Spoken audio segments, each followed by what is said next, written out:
Labdien, dāmas un kungi! Šīs dienas raidījuma attīstības kods sāksim ar informāciju par vienu no nozīmīgākajiem notikumiem augsto tehnoloģiju jomā Latvijā. No 15. līdz 16. septembrim Rīgā notiks starptautiska konference Baltic Dynamics 2016. Kādu pienesumu tā varētu dot Latvijas uzņēmumiem? Atbildu uz šo jautājumu sniegsim mūsu nākamajā sagatavotajā materiālā. Šī konference tradicionāli notiek vienā no Baltijas valstīm, un tās organizatori ir Baltijas Zinātnes parku un Inovācijas centru asociācija, kuras viens no dibinātājiem ir Latvijas tehnoloģiskais centrs, un tā kā šogad konference notiek tieši Rīgā, centrs ir galvenais organizators. Visus šos gadus vienmēr mums ir atbalstījusi ekonomikas ministrija un Latvijas Investīciju un attīstības aģentūra, izmantojot šos Eiropas fondus, protams, vai ne. Un ceram mēs arī, ka šogad mums būs atbalsts no tā saucās inovācijas motivācijas programmas. Tagad jaunā Latvijas valdība diezgan nopietni ir uzsākusi jautājumu un tiek strādāts, lai izstrādātu Latvijas inovācijas sistēmas veidošanas stratēģiju. Šīs konferences tēma ir ļoti interesanta, to man ieteica kolēģi no Amerikas Savienotām valstīm, un tā ir tā saucamā zinātnes un tehnoloģija konverģence. Varbūt tā sarežģīti skan, konverģence tā ir saplūšana, tad restīvi mums it kā zinātne ir, bet viņas kaut kā negrib plūst īsti uz to ražošanu, uz tām reālām tehnoloģijām, kas mums dod to tautsaimniecisko efektu un zinātnes koproduktu pieaugumu.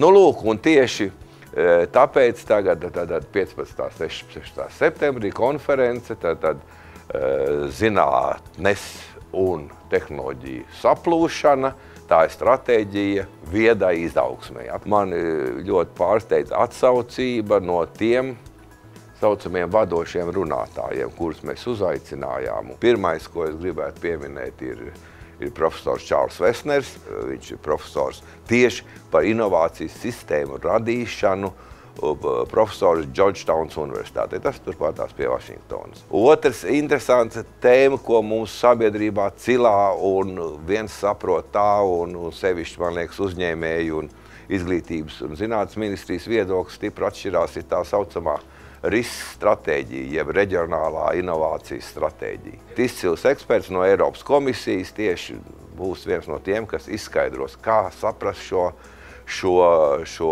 reģionālo attīstību, reģionālo stratēģiju un kas ir jādara, vai mums jādzenās pakaļ ir Nobeļa prēmijas laureātiem, vai jācenšas maksimāli efektīvi izmantot tās zināšanas, kas mums jau ir šeit, tikai jāmāk viņus pārdot.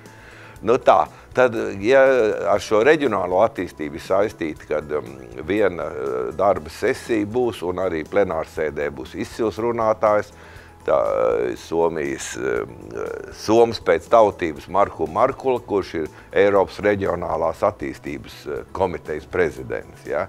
Tad restīvi atkal, kā šo inovāciju ienest nevis pilsētā, ne universitātēs, ne jau tādos spēcīgos uzņēmumos, bet arī reģionos. Konferences laikā tiks apskatīta arī tāda tēma kā inovācija turismā, kur tiks runāts par tādām lietām kā, piemēram, jaunāko tehnoloģiju izmantošana apkalpošanas sfērā. Tāpat vērts izcelt sesiju, kas tiek organizēta sadarbībā ar Rīgas Tehnisko universitāti, un tā saucās Trešās paudzes universitātes. Un, protams, visu noslēgs paneļa diskusija. Visi interesanti tiek laipni aicināti piedalīties šajā konferencē.